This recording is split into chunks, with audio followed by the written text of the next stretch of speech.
In the next 60 minutes here on Newsnight, a newly created Goldbod to launch massive crackdown on gold smuggling hours after cook of Goldbod was passed and the president assented to it a few hours ago.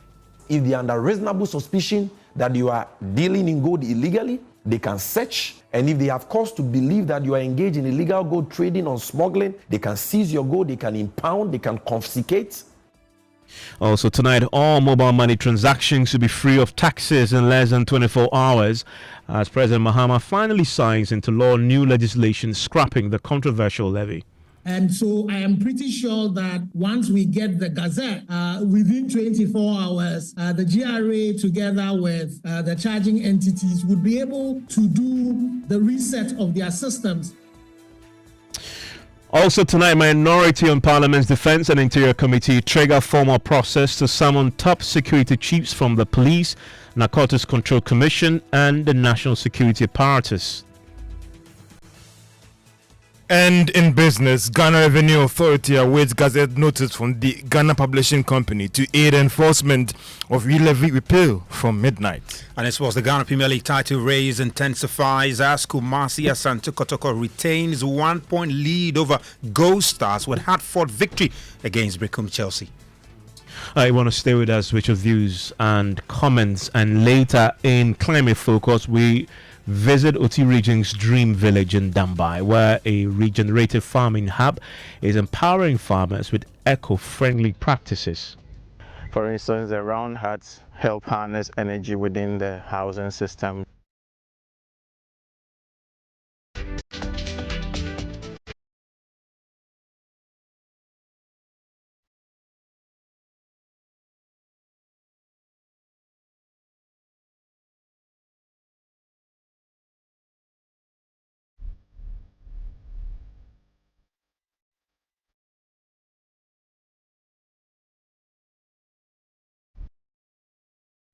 And we start tonight from the Jubilee House, where the president has been busy signing a raft of legislations into law. One of them is the Goldbod bill, and it's now set to launch a massive crackdown on gold smuggling as a new entity commences its work in earnest. The president just signed the Goldbod bill into law. The Precious Minerals Marketing Company is now formally the Goldbod. The bill, which was passed last week by Parliament, is expected to establish a regulatory body to oversee gold transactions in the country and also accumulate foreign exchange to stabilize the city.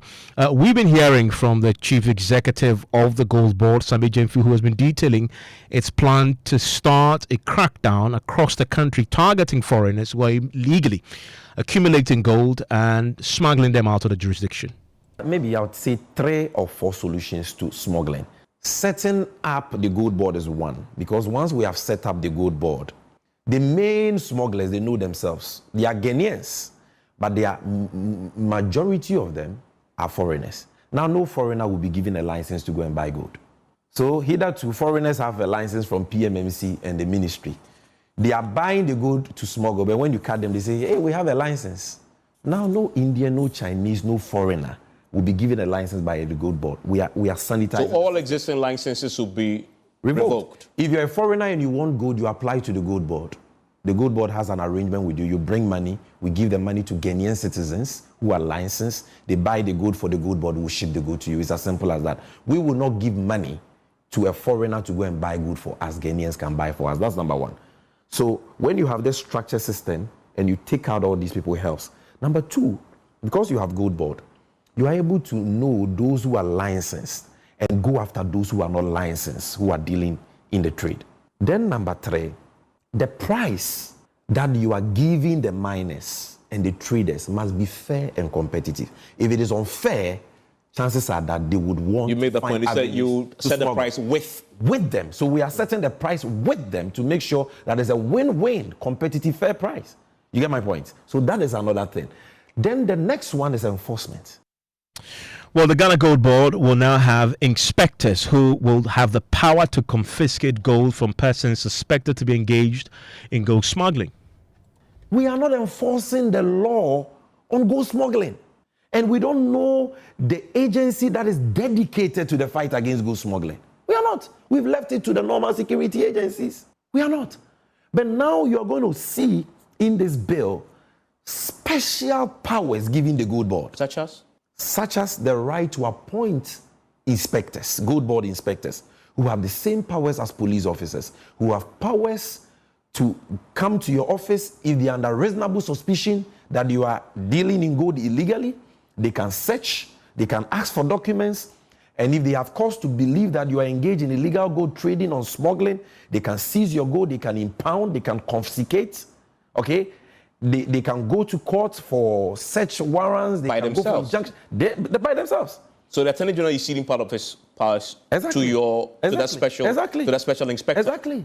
Then with the Gold Board can maintain a task force in collaboration with other security agencies, and we are going to do that with national security. The Ministry of Interior, the Ministry of Defense are all going to be involved. This is going to be special, and we know the rules. We know those involved in the smuggling and all that. We know. And you trust me, you will see what will happen. Let the bill be passed and let the president assent it. You can't totally eliminate them, but you will see for the first time gold smugglers being arrested, their gold being seized, and they being taken to court, prosecuted, and some being convicted. Well, you must be a licensed gold dealer with the Gold Board to be in a position to buy gold in this country, and the Gold Board will be the only entity mandated to do so and export it. We're now learning from the Gold Board, now that it has become law and they're beginning implementation, that the Gold Board will immediately be buying gold from small-scale miners, but they will do so at a discount. How will that work exactly? Listen to Sami Jemfi. If somebody pre-finances a miner to mine, he will buy their gold today in Ghana at 10% discount. Or more. Some even buy at 15% discount. So you say because it's pre-financing the miner. Finance. Yeah, he's pre-financing the miner because he's giving him equipment. If you give them environmentally friendly equipment for them, these are licensed miners, regulated, okay, for them to mine in a way that even mitigates the impact on the environment, the negative impact of the activities on the environment, the state can buy the gold at 15% discount or 12% discount or 10% discount. Everybody involved. Because you have skin in the game. So sort of an exactly. So you get a benefit of that. And that on gold is millions of dollars. But question. Big profit. Hold on. If I'm a miner and international price of gold, an ounce right now is just over $3,000, why am I going to sell it to you less than that, even if you're pre-financing it? Yeah, because if you don't pre-finance me, I can't produce the gold. So if you pre-finance me, you are giving me capital to produce the gold, and therefore I must pay you back with a discount. So we, through stakeholder engagements with the miners, have agreed that together with the miners and the traders, we will have a body that will set the price. Okay. So we know that and this is the cost. And the Gold Board will be so we need, this is the cost of Gold Board. This is the cost of miners. What price is fair? That also ensures that the Gold Board makes some profit for the state, and those involved in the trade also make profit. You know, that is why they are. I want to bring in right now Abdul Razak Hassan. Is the communications director of the Association of Small Scale Miners. Thank you very much, Abdul Razak. Yeah, thank you for having me. Are you prepared to sell your gold to the Gold Board less than what you would get on the international market at a discount? Well, thank you, and good evening to good listeners. I think Gold Board have come, and we all agreed as stakeholders to see to it that the nation benefits. As an association, I think the pricing, we've not gotten there yet, because this is the technical team which have the framework and the ideas and philosophy of the Gold Board, which has been passed by Parliament. But they are yet to constitute the Gold Board, where we, all of us, stakeholders, the exporters, the buyers, and everybody will sit down to look at the pricing, because we have our pricing that we buy already. We are using the world market price. But to see to it that how much are you buying it? We all move in the same direction, we will set, and then we see how best we can deal with the whole thing. Abdul Razak, how much are you buying gold on the market, on the world market? Oh, we are using the world market price. So the market varies. The pricing can increase today. Within 2-3 hours, it can decrease. It can drop. it can also increase. As So depending on as we speak, it's around 3,000 USD, just over $3,000. yes. The chief executive of the Gold Board, because it was signed today, it's now law, explains that they will set the price with you, but they're looking to buy it at a discount because they will pre-finance part of your operation, some of your members. That is what I'm saying, because what we agreed on is that the price, and all of us will look at it as a holistic thing and see how best, because if the state is pre-financing, because even initially with that Gold Board, we have other partners that we partner as private partners, whereby we always look at the win-win situation, and then we look at a discount.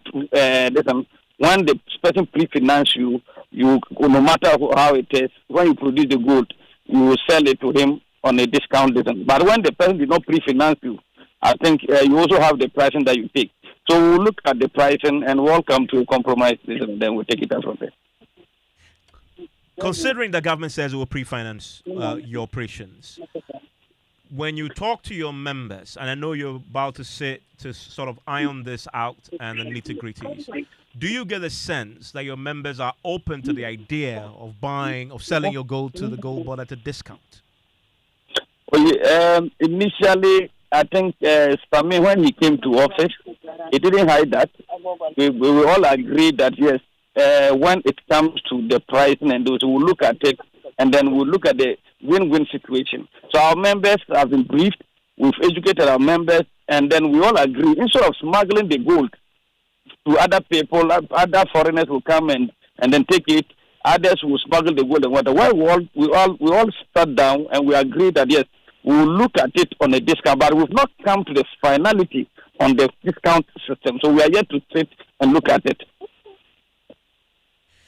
Another key point he makes is that now that it has become law, they are launching a massive nationwide crackdown on gold smuggling. And he's targeting foreigners playing in that sector, the Indians and the Lebanese, he says, who are already involved in buying and smuggling the gold out of this country.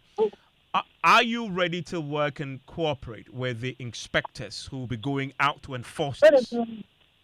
Yes, that issue, we are ever ready. We even raise those issues about these foreigners taking advantage of our loose system to smuggle our gold. So if Goldbod has now been into law, and we as citizens, because the issue is that is the state benefiting from the gold that we produce? Because if you look at the whole thing, if you look at how Ghana is producing gold, being the number one producer of gold, are we benefiting? So we are ready and ever ready to support government and all the intelligence that we need to give to Goldbod, as far as they will be fair and transparent with the system. We are also ready to support. Thank you very much. And that there is the spokesperson for the Small Scale Miners Association. I want to hear your thoughts on this as Sami Jimfi and the Gold Board swings into action on the back of the president's assent to the Gold Board bill today. Now, talking about the president's actions today, in less than 24 hours, all mobile money transactions will be free of all taxes. That's because President John Mahama today finally signed into law the new legislation that scraps a controversial e-levy. Here's the president at the Jubilee House signing the legislation to abolish e-levy, the betting tax, and the emissions levy. This is the electronic transfer levy repeal bill. That's the famous e-levy bill. I'll proceed to sign it. Okay, I've just given assent to the repeal of the famous e-levy bill. Now this is the Income Tax Amendment Bill 2025 to remove withholding tax on winnings from lottery, betting, and games of chance. This is the famous betting tax repeal bill. And so I'll assent to it, 2nd April 2025. So betting tax is gone.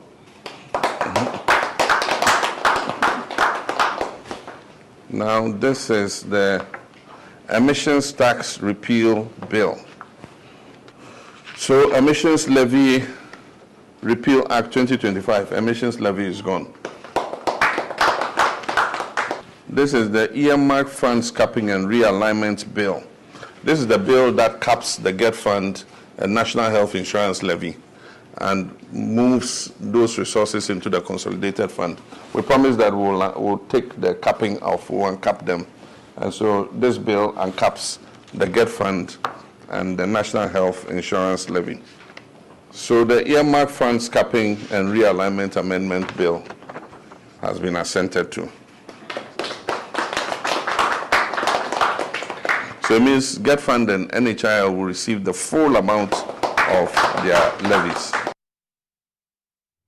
Well, we now have confirmation that your pockets will begin to feel the impact in less than 24 hours. Dr. Ken Ashigbe is the Chief Executive Officer of the Ghana Chamber of Electronic Issuers. It's been commendable that you have a government that made a promise whilst campaigning and have been able to move the promise from to a budget and then got a law, and now the law has been assented, and now we are just waiting for the gazetting, and then once that is done, implementation would happen. And so I am pretty sure that once we get the gazette, within 24 hours, the GRA together with the charging entities would be able to do the reset of their systems so that by, as soon as possible, all of us who are customers would all start benefiting from the repeal of the e-levy. And apart from the e-levy legislation that the President has sent it to today, and it's now law, and you can now expect that to take effect in the next 24 hours, there was also the amended Public Financial Management Act, and that has made sweeping changes to Ghana's fiscal regime, including the introduction of a debt ceiling. The President signed that into law today also. Now, the bill caps the debt to GDP ratio at 45% by 2034. Ghana's debt to GDP hit over 90% in 2022 and has been cited as a main issue that led the country's economy down an abyss, culminating in that IMF program. Now, this debt ceiling expects to hold successive governments to a strict ceiling of debts that can be accumulated. You cannot exceed that. The bill also introduces several sanctions, and some of them pretty severe, for the ministers of state who cause what the bill describes as fiscal slippages. It's no longer a bill because it's now law tonight, because the President signed it as part of the raft of legislations that he signed at the Jubilee House. I want to bring in my parliamentary correspondent, Kweku Asante, into the conversation. Kweku, what are the key highlights of this new legislation? So, Evans, if you look at this law that has since come into effect with the President appending his signature, it says that the Minister for Finance, whoever it may be, faces censure under Article 82 of the Constitution if he breaches any of the rules in that act. And so this is the first time that such an act is making it clear that the punishment for a finance minister breaching any of the fiscal rules is censure. Again, it says that ministers of state and heads of covered entities are now subject to imprisonment for their actions which will contribute to fiscal slippages. Obviously, we would want to know what exactly will amount to fiscal slippages. But if you're a minister or you are head of a covered entity and you engage yourself in fiscal slippages, you will go to jail for that. Again, this law importantly introduces a public debt ceiling, and it caps the debt to GDP ratio at 45% by 2034. And this law says that is to ensure a debt sustainability. It also creates an independent fiscal council which will be tasked to monitor and adhere to fiscal responsibility rules and ensure that the budget is credible in its implementation. And then ultimately, it also strengthens the hands of Parliament when it comes to these matters.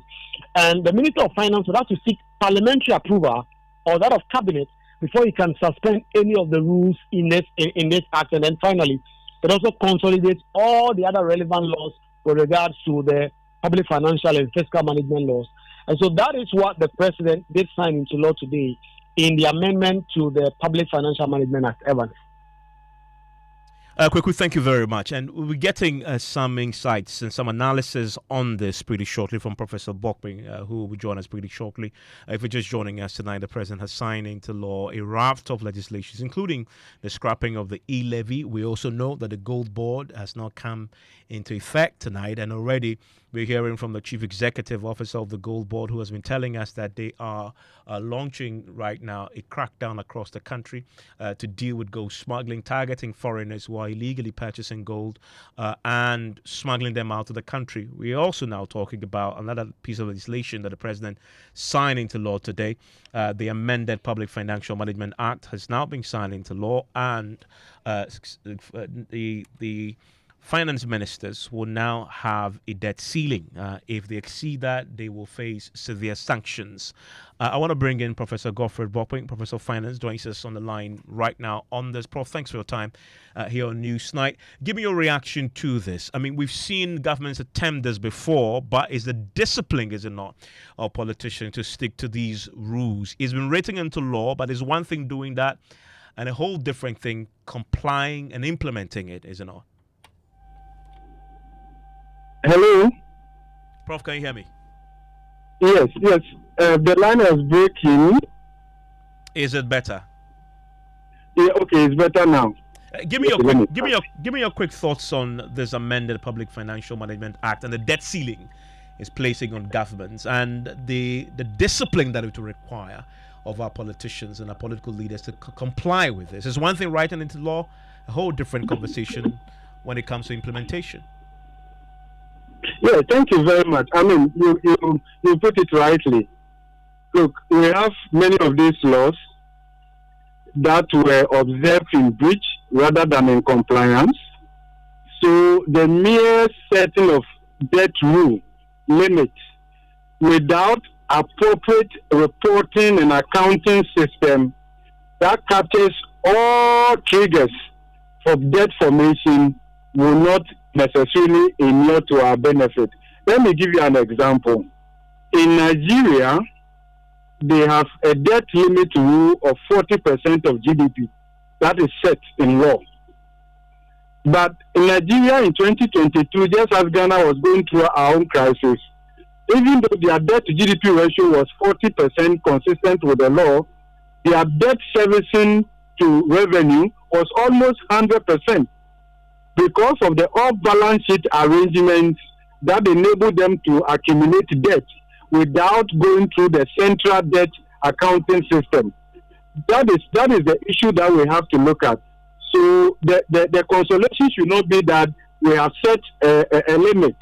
We will not exceed that. We have to make sure that there's greater disclosure and transparency around debt accounting, public accounting, consistent with the ESAS, International Public Standards, and then also enforce the compliance.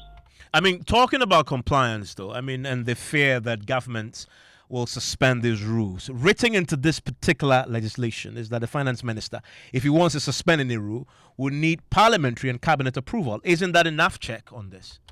No, that is not. That is not. I mean, look, take Bank of Ghana Act, which allowed them to deficit finance the government to the tune of 5% of previous year's revenue. What happened? The act wasn't complied with.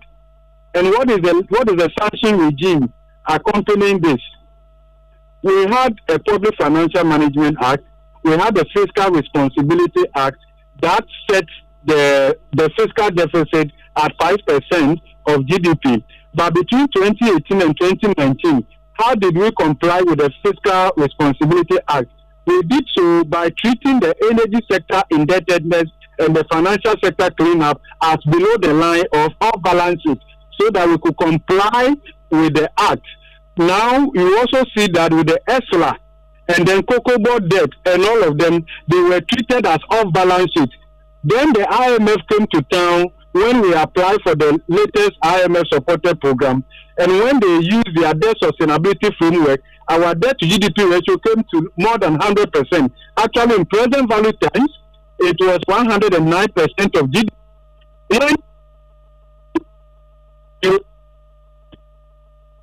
that our public debt was actually less than 80%.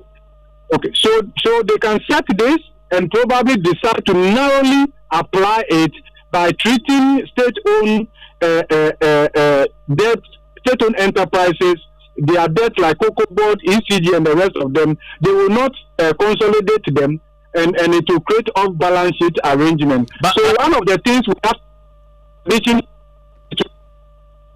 accounting methodology that disclose. Apologies there, the line won't hold. That's Professor Godfrey Bokwing talking to us about the new legislation that has been signed into law by the president, imposing the debt ceiling and severe sanctions to the finance minister and other government officials who violate it or breaches it. And we'll get his thoughts on the strict implications and consequences put into this particular piece of legislation to serve as a deterrent, and including the fact that we now have an independent fiscal council that will ensure budget credibility and macroeconomic stability. I want to hear your thoughts on that later. I'll bring you the latest on the ECG containers saga, and also tell you what has been happening in the world of accountability, where the minority is tonight triggering the process to haul before it our security chiefs as far as the allegations of a flag that the claim had come into Ghana with some nefarious intentions. We'll get into those details for you or here on Newsnight. Plus your thoughts. And many of you are already joining us with your thoughts on the stories we've been bringing you so far. And this is on the e-levy. Samin Kumasi says the repeal of the e-levy act has brought much relief to many of us.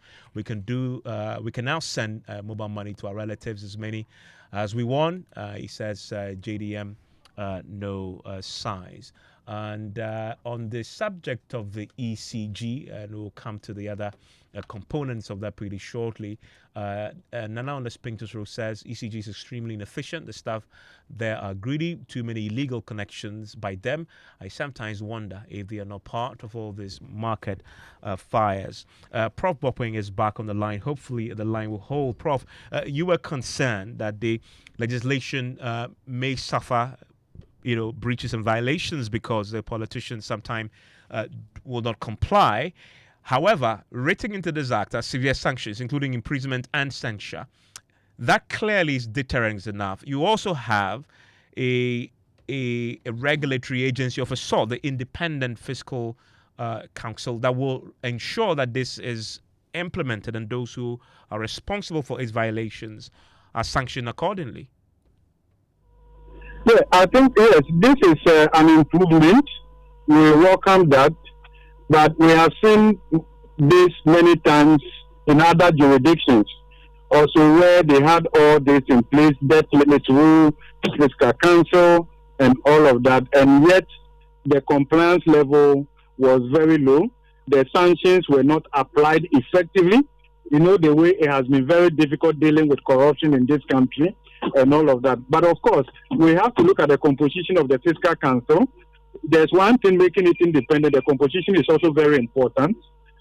Yeah, so when we put all of that together, and then again, we have to strengthen our debt accounting methodology to ensure that we do not only restrict debt accumulation to only central government, but we look at state-owned enterprises and all other quasi-fiscal activities that impact on our consolidated funds. So if we're able to look at that, and the reporting is done regularly, then it will be good news, especially when the fiscal council is operationalized. The composition, the appointment should not take political colors.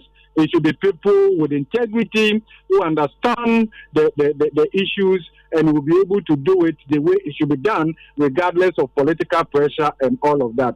I think from that perspective, we can make progress going forward.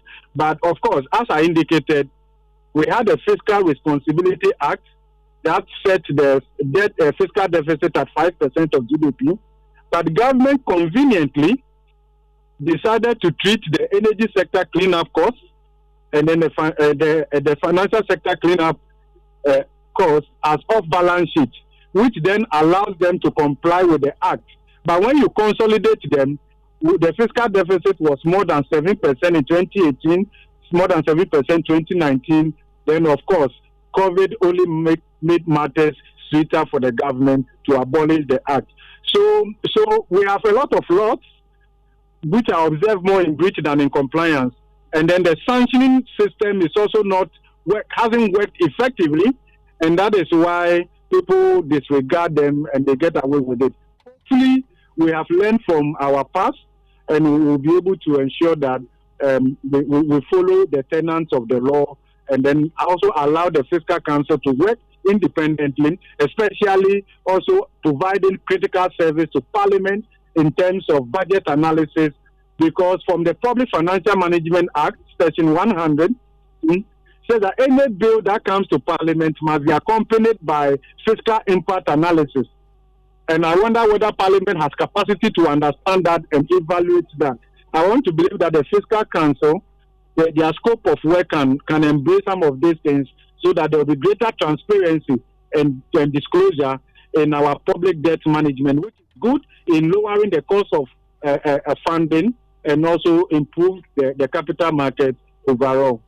Prof, thank you very much. Professor Godfrey Bokwin there, an economist helping us navigate the new piece of legislation the President has signed into law tonight that imposes a debt ceiling but also threatens imprisonment for politicians who breach that particular legislation. Still ahead here on Newsnight, we'll tell you why Parliament's Defence and Interior Committee, the minority members on that committee, have triggered formal processes to summon top security chiefs from the Police, Narcotics Control Commission and the National Security Apparatus before it. Right after business. Hello, George. Hi, Evans. And coming up, Ghana Revenue Authority raised a gazette notice from the Ghana Publishing Company to aid enforcement of e-levy repeal from midnight. But the telcos say they might need at least 24 hours to comply, even if there's any development by midnight. And declining food prices push inflation to 22.4%, the lowest since November last year. The business news on Newsnight is brought to you by MTN Business. Welcome to the new world of business.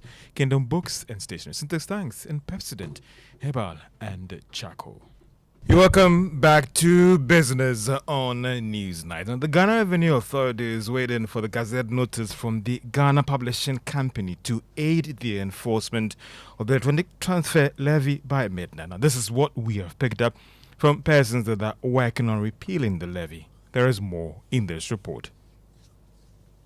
That despite President John Mahama signing the e-levy, it still cannot be described as legal unless it is gazetted by the Ghana Publishing Company. Our checks a while ago showed that the Ghana Revenue Authority needs that Act number from the publishing company, which is very important when it comes to they communicating to the various charging entities that the electronic transfer levy is now illegal. We understand that if the Ghana Revenue Authority is not able to finalize the process this evening, then we could be looking at Friday morning. This is because the Ghana Revenue Authority may want to have the beginning of a full day to kick off the tax. The Ghana Revenue Authority is not only working on the e-levy, but other tax items that were signed today. One can talk about the betting tax, emission levy, and the value-added tax amendment bill. And that is the business desk report. Meanwhile, the telecoms chamber is insisting that it needs at least 24 hours before it can fully comply, irrespective of what happens today. Let's hear from Kanashibe. He speaks for the mobile money operators. So yes, so the process of the lawmaking would end with the gazetting. And once the law is made, you need to take practical steps to give effect to the law. And again, because it is systems that are involved, you would have to then do the changes, the recalibration of your systems as quickly as possible. So you notice that when e-levy itself was passed, when e-levy itself was passed, it took a while for the gazetting to be done. Kanashibe, Chief Executive of the Telecom Chamber. Let's hear from another major player in the industry, Stephen Blowett. He is the Chief Executive of MTN Ghana, speaking about this development. I think it shows a commitment from the government to meet their manifesto promises. So I think it's great. What the e-levy does, which is really important for everyone to understand, as I said in the session now, e-levy will create more momentum to drive financial inclusion. That's what it does. So we're working within the timing and the parameters set down by the government, and we'll implement based on those criteria and guidelines. We'll meet them. Okay, we have always met things like that. Well, what we do is there's set rules and stages that have to happen. So MTN will work within those stages. I mean, I can tell you one thing. From our side, we are fully committed to meeting the government's guidelines and dates. We will meet those and we will do what's required. But it's a really positive move because it speaks to how do we drive this digital and financial inclusion. Stephen Blowett is the Chief Executive of MTN Ghana. Now, the continuous reduction in the price of some food items helped push March inflation to new levels of 22.4%. There is more in this report. The Ghana Statistical Service data showed that the rate of increase for food prices has been declining since December 2024. Items like vegetables, root tubers, fish, and seafood played a major role in pushing inflation rate for March to 22.4%. This is the lowest rate that the country has recorded since November last year. The Ghana Statistical Service data showed that food and non-alcoholic beverage commanded the highest share of the inflation basket. It also emerged that local inflation was higher than imported inflation. At the regional level, the Savannah region commanded the highest of 48.6%. And that is the Business Tech Report. Meanwhile, government statistician Professor Samuel Kobnenim has been talking about how vegetable prices played a key role in this whole inflation dynamics for the month of March. Of the subclasses, vegetables, tubers, and plantains contributes to the food inflation that we've recorded in the last 13 months. What actually contributed to the slowdown from 28.1% to 26.5% was the reduction in vegetables, tubers, and plantains. In February, year-on-year, it stood at 45.0%, giving its weight of 9.5%, and it's declining to 40.3% for the month of March 2025. Vegetables, tubers, and plantains contributed to the 1.6 percentage point drop from 28.1% to 26.5% for food inflation between February and March 2025. And that is government statistician Professor Samuel Kobnenim. Let's hear from the head of finance at UNB Capital, Nelson Kwagbaji, who's urging government to review and align its agricultural sector policies to help sustain the reduction in prices of food on the market. I think the government has to be deliberate and intentional about policies within agri sector. Don't forget that per the data released by the Ghana Statistical Service, food supply continues to be a major driver of an inflationary basket. And so the government has to be more intentional. The government has to be more deliberate on policies within the agri sector. Within the short term, that may be manageable because of the policy that the Bank of Ghana and the Finance Ministry implemented. But going forward, we need to invest more in agriculture in order to curb the food inflation that is driving the overall inflation of the country. And that is head of finance at UNB Capital, Nelson Kwagbaji, and Evans. 2 out of 5 members of the Monetary Policy Committee actually voted for a rate hike from the current 27% to 28%. Actually, they voted the rate should actually be kept at the current 27%, despite the other 3 voting for the rate to be increased to 28%. And this was contained in the official minutes released by the Monetary Policy Committee today to the public from the Bank of Ghana. Now, this is part of measures from the Bank of Ghana to actually open its workings to let the public appreciate their working. Now, for some of the Is it up or is it staying the same? No, it has gone up to 28%. But this minute is telling us that it wasn't all the members. There were 2 members on the committee that wanted the rate kept at 27%. They thought that the risk to inflation was a little bit balanced, so let's hold it at 27%. But other 3 members thought that the risk is a little bit uncertain, so let's push it up to 28%. And then we also know now about the current inflation rate is dropped marginally. And the government made a critical point that their next decision will be critical about what happened to the March inflation numbers. If you listen to the government statistician, he has given some indication that if food prices continue on this path, we may see a possible reduction for next month, and that could impact on the policy rate going forward. And talking about food, one of the key things for a lot of market women, because you have to go into the marketplace to buy it, they're now thinking, at least in the big markets, about the potential of their goods and farm produce that they are carting from the hinterlands into the market areas here in Agbogloshi, in Mokola. If you go to Kumasi, they're now thinking about fire, having to deal with the transport cost and the cost of paying the farmers, etc. They're now having to factor in how do you deal with a risk, the potential outbreak of fire, and then the price of the food and commodities, and it all adds up to the price you pay, because now insurance companies are now seeing the fires. Some market women are now thinking about insuring their shops, etc. Tomorrow we're having a big conversation on this. It is another Joy News national dialogue. It has a direct impact on the cost of food that you buy at the marketplace. Talk to any market woman right now. They're thinking about the next fire and how to protect themselves against the damage that it usually inflicts on them. And so join us tomorrow. It's from 6 to 9.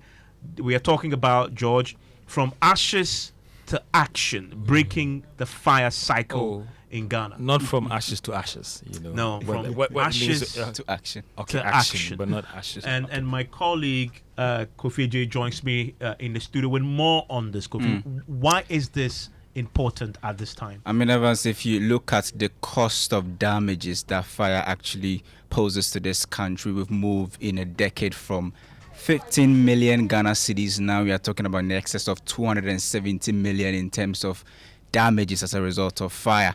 In terms of fire outbreaks itself, we've moved from less than 500 fire outbreaks in 2013. Now we're talking about close to 6,000 outbreaks in 2024. And so tomorrow we're going to have all the stakeholders at that national dialogue to talk about this big issue. The Interior Ministry will be there.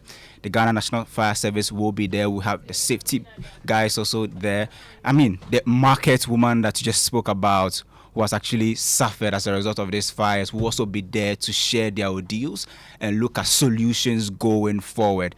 And we definitely will have the minority also representing to put this whole issue into proper context. So tomorrow, from ashes to action. That's the national dialogue. And that last point is important, because one of the things that you will learn when you join us, and your team have done a bit of digging, looking at the history of fires over the last close to 2 decades. And one of the things you find is a lack of political will to implement a lot of the recommendations that we've seen from committees set up to investigate fires. We have more than 15 investigative reports on fires, and none has actually been able to solve the issue. And this year alone, we've had 2 major ones, Kantamanto, and then we saw one in Ashanti region. It's time to have a conversation. I mean, what really is happening? Why does it recur? But most importantly, what are the solutions? You want to join us tomorrow for that, Kofi. Thank you very much. It's going to be both on the Joy News channel and on Joy 99.7 FM. It's from 6 to 9 p.m. Let's do some sports now. And we'll always here with the details. Yeah, Evans, well, we're going to start with some tournament that will be happening in London come next month, and it's going to feature Ghana, Nigeria, Jamaica, and Trinidad and Tobago. They will, of course, converge in London starting from May 27 to the 31st, and they will be competing in what has been dubbed as the Unity Cup. The competition will feature 2 semi-final clashes, with the first taking place on Tuesday, May 27, where Trinidad and Tobago will face Jamaica. Then on Wednesday, May 28, Ghana will then play Nigeria, and all of these games will culminate on May 31st, Saturday, where there will be the 3rd place and the 1st place based on the winners of the 2 semi-final games. So it will be happening in London beginning from May 27 to May 31st. It will be the next time the Black Stars will be in action ahead of their next World Cup qualifiers in September. Now, away from that, to the Ghana Premier League, and Kumasi Asante Kotoko maintained their position at the top of the table with a hard-fought 1-0 victory over Brecum Chelsea earlier this afternoon. It was a moment of brilliance from defender Daniel Ajete, whose powerful strike from outside the box in the 79th minute that secured the win for the Porcupine Warriors, and they have now extended their unbeaten run to 6 league games, having secured back-to-back victories. Now it put them top of the table with 46 points, one ahead of second place BBNE Gold Star. So the title race in the Premier League is really heating up. And a few other results apart from the Kotoko game. Karela United defeated Legon Cities, Adiana Stars and Young Apostles played 2-2, and Vision FC sat at home and defeated FC Samatex, former champions, 3-2, while Dreams FC also got the better of Bechem United. Later tonight is a big second semi-final game in the Copa del Rey, and we've got Barcelona playing Atletico Madrid, and of course the question is who will be facing Real Madrid in the finals. Here's head coach of Barcelona, Hans Flick, ahead of the game at 7:30 tonight. I think a different match because this will be a great chance for everyone. It's just like a final before the final, so it's like that, and so I want to reach this final, and the same with us. My team, the players, can be very proud about them, what they're doing. We're working hard every training, we're working hard every match, and what they achieved it's really good. But as Hans Flake, and of course the first leg ended 4-4, 7:30. We'll see who make it to the final against Madrid. Evans. Well, thank you very much. Now, tonight, the Public Utilities Workers Union is demanding immediate sanctions against those behind the missing ECG containers scandal. As you may recall, the Energy Minister, John Jonapo, sounded the alarm on this, the disappearance of 1,300 ECG-owned containers filled with critical ECG materials. I want to bring in right now Timothy Nyame. He's the General Secretary of the Public Utilities Workers Union, joins us on the line right now. Timothy, I'm grateful for your time here on Newsline, and pretty quickly on this subject, the suggestion is that some of your members at ECG connived with custom officials and others to sell off these containers. What do you know? One greeting to your listeners. I thank you very much for the opportunity you give it to me. I'm sure it is related to the first statement we issued. Yes. So we're also surprised to hear the containers that the union have been complaining to stop management being started at the port and attaching to Morich has been diverted reportedly. So from what we are hearing, it's just good that we also call on Honorable Minister for the sector to actually follow the issue clearly and bring the perpetrators to book, or anybody who be found culpable. Even if they are your members, and the suggestion is that some of your members are involved in this. So, as you may be aware, who does not condone wrongdoing? We are all stakeholders who may want to ensure that ECG operates as a public utility entity to provide reliable power to customers. So, materials that have been ordered, I'm sure they are expected to be used for customer service or decision network. So if those things have been brought and they are not being put to use and others are taking it, we are of course of concern. You're ready to cooperate fully with the investigations. The Energy Minister told us today that the Attorney General's Department is now involved in investigations. Are you looking within your members to fish them out and hand them over to the investigative agencies? As you will be aware, the investigation is ongoing. And I want to say that anybody who is called, we're ready to cooperate with the issues to ensure that the proper thing is done.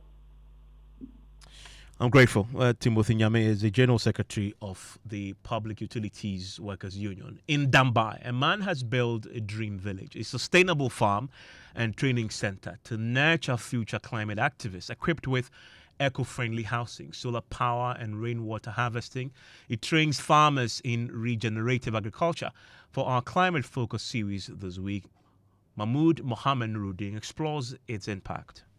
Clement Matumasin is overseeing the village garden while other workers engage in various tasks to maintain productivity.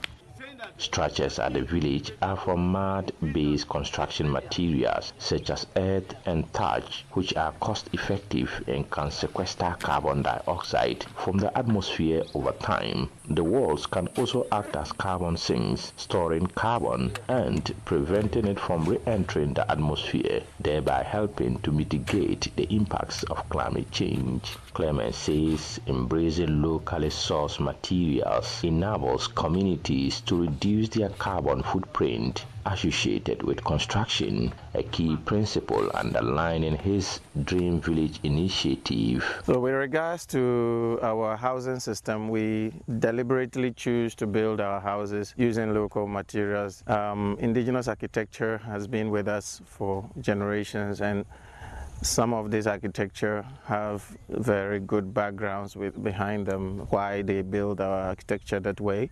For instance, the round huts help harness energy within the housing system so that at least positive energy will keep staying within the housing. Roofing it with thatch is available material, so it helps to sustain it instead of burning the bushes. We have the thatch that is being harvested to roof the houses. Materials from the soil are also easily available, so you can, within a space of 10 days, build a nice hut to stay in, which is for sustainability reasons or for affordability reasons. Climate Focus is brought to you by Joy News in partnership with Youth Bridge Foundation, bridging gaps for positive youth development, and the Climate Development Knowledge Network. And just before you go, I just want you to spend a second imagining going to school but not knowing where you will sit. For years, students at the Norso Anglican Basic School had to take turns learning because they did not have enough classrooms. Their main block, destroyed by a heavy downpour years ago, left them studying under makeshift structures. But that struggle is finally over, thanks to American rapper Ja Rule and NGO Pencils of Promise, who have stepped in to change your story. My colleague Jacqueline and Soma Yeboah has the rest of the story. What started as a promise has now become a reality. A 6-unit classroom block now stands where the rooms once were, bringing relief to students and teachers alike. The shift system is now a thing of the past, and for the first time in years, every child at Nyaso Anglican Basic School can sit in the proper classroom without worrying about space or the weather.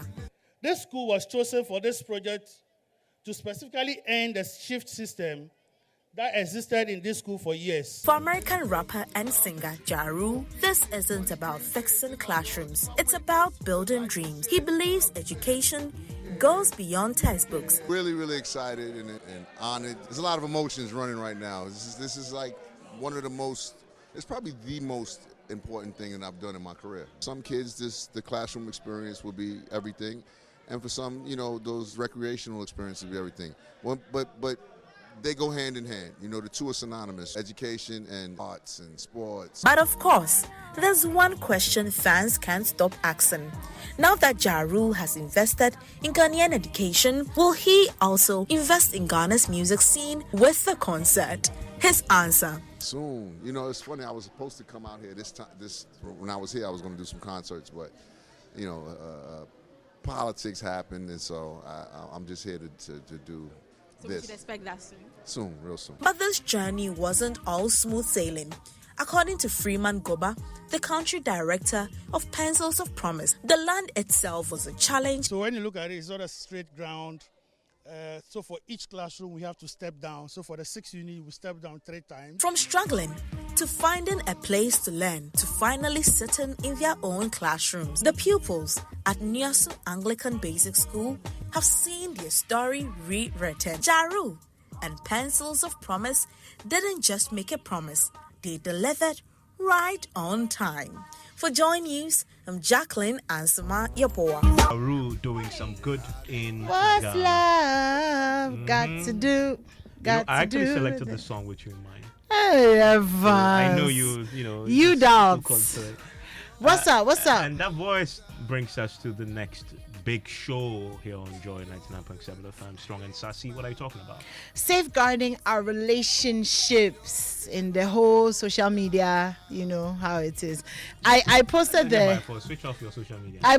How many people do that? I posted the flyer on my status, and the men, you know, fast, they had a lot to say, especially about, you know, stuff that they see on the internet. So one guy was like, Charlie, you wake up in the morning, you know, like normal life, no, you go on Snap, Charlie, some girl is twerking actively, Charlie, no, Charlie, problems, you know. But I think really what we want to talk about today is the unrealistic expectations that social media places on our relationships sometimes, and the temptations. I mean, I know when you and I were growing up many years ago, we were not perhaps wrought with easily accessible temptation and easily accessible, you know, ways to fall into the person sin. needs to be very close to you. Exactly, there should be a rapport. But right now, is dear sitting Charlie, in some, you know, hood in the US no, and is you tempting just, you know, Kwame Eugene said it in his song, so I'll leave it there. But that's our conversation tonight. Just trying to keep our relationships safe, basically. I'm looking forward to it.